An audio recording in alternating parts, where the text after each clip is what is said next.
Assalamualaikum warahmatullahi wabarakatuh. Salam sejahtera untuk kita semua. Saya harap rekan-rekan mahasiswa semuanya dimanapun berada tetap dalam keadaan yang sehat dan tetap dalam semangat belajar yang sama ya.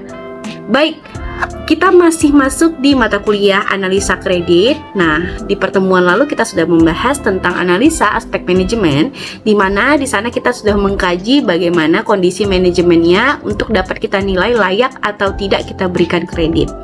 Baik, di pertemuan kali ini kita akan masuk ke analisa aspek teknis dari perusahaan.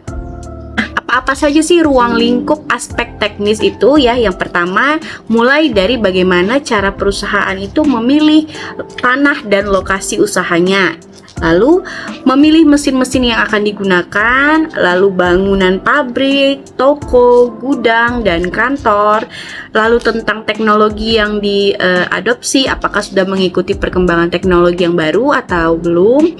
Lalu tentang proses yang dijalankan di perusahaannya. Dan yang terakhir adalah seputar kebutuhan penunjang, yakni air, listrik, dan bagaimana akses ke lokasinya. Baik. Tata letak ini mencakup desain dari bagian-bagian pusat kerja dan peralatan yang membentuk proses perubahan ya. Jadi kita penting untuk melihat tata letak dari perusahaannya untuk dapat menilai prospek usaha ini bagaimana ke depannya. Baik, tujuannya apa? Adalah yang pertama untuk memaksimalkan pemanfaatan infrastruktur. Lalu yang kedua, memaksimumkan target pasar dan potensi laba. Tentu kalau misalnya letak lokasi perusahaannya sudah strategis, maka akan lebih besar kemungkinannya untuk dapat menghasilkan laba yang besar. Lalu meminimumkan kebutuhan tenaga kerja, meminimumkan hambatan pada kesehatan, dan yang terakhir meminimumkan usaha untuk membawa bahan-bahan baku. Jadi akses ke perusahaannya itu kalau mau mengirim bahan-bahan baku dari supplier bisa lebih cepat. Nah, tadi kita sudah singgung ya, pentingnya lokasi strategis ini dapat berpengaruh untuk kemampuan perusahaan menghasilkan profit. Karena sudah pasti tujuan dari menempatkan perusahaan di lokasi yang strategis adalah untuk memaksimalkan keuntungan ya. Nah, ini ada contoh lokasi usaha ya, ini sama-sama pasar yang menjual barang-barang kebutuhan. Tapi di sini ada dua kondisi ya. Yang satu ini adalah pasar yang becek ya, kumuh, kotor. Nah, satu lagi ada pasar yang nyaman sekali untuk dikunjungi, bersih juga ya, dan tertata rapi. Nah, kalau kita bukan hanya sebagai analis ya, kalau kita sebagai pembeli nih, yang mana nih yang akan kita pilih pasarnya untuk kita kunjungi? Silahkan komen di bawah ya kalau kamu sudah dapat jawabannya. Kalau kamu sebagai analis, kamu pasti juga sudah akan berpikiran bahwa kamu ingin merealisasikan kredit pedagang yang jualan di pasar yang nyaman tersebut ya. Karena pasar yang nyaman ini bisa berpotensi akan menjadi daya tarik untuk para pembeli ya. Kadang-kadang para pembeli saat ini tuh sudah males kalau misalnya ke pasar harus kotor, becek, sementara harganya mungkin tidak jauh berbeda ya. Nah, jadi kebanyakan sekarang sudah memilih pasar yang modern seperti yang di gambar kedua ya. Nah, itu tadi kalau contohnya bagaimana sih lokasi yang strategis. Ada beberapa pilihan-pilihan di dalam lokasi. Yang pertama itu tidak pindah tetapi meluaskan fasilitas yang ada.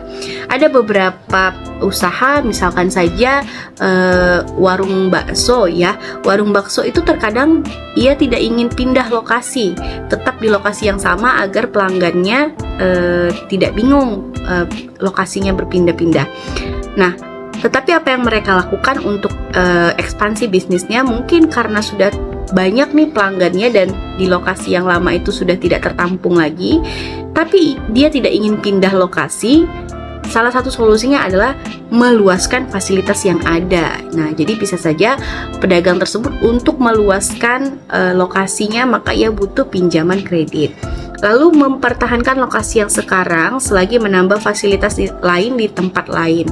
Ada juga yang Sebenarnya dia sudah ingin pindah, tetapi karena masih perlu proses renovasi yang panjang, sehingga dia masih tetap di tempat yang lama. Nah, lalu ada yang menutup fasilitas yang ada dan pindah ke lokasi yang lain. Nah, ini memungkinkan apabila si pedagang sudah memiliki lokasi di tempat lain dengan tempat yang sudah nyaman dan sudah layak untuk dibuka usahanya ya.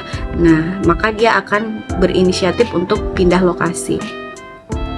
Ada beberapa metode evaluasi alternatif lokasi ya. Yang pertama itu dengan menggunakan metode pemeringkatan faktor yang terdiri dari 6 tahapan.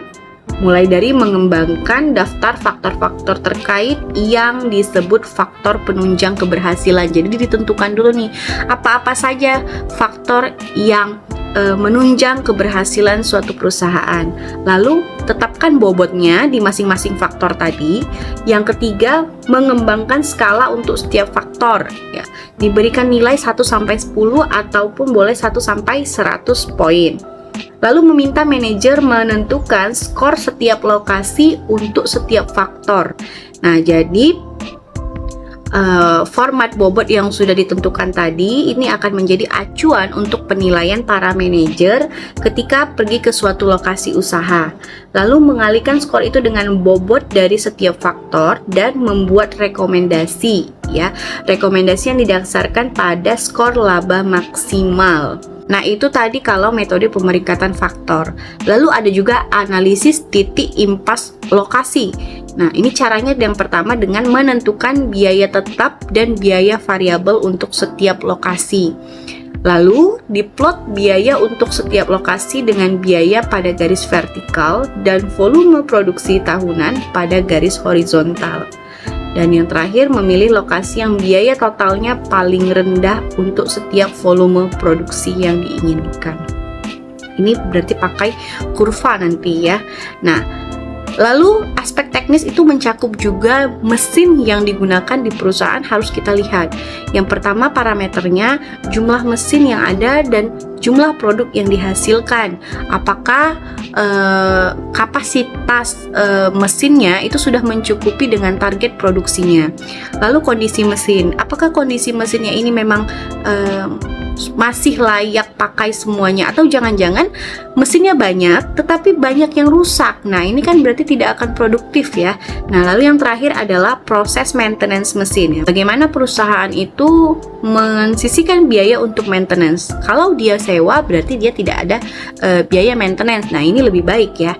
Nah, lalu tentang penggunaan teknologi ya. Yang pertama, teknologi yang digunakan apakah sudah dapat membuat mutu produksi yang dikehendaki pasar.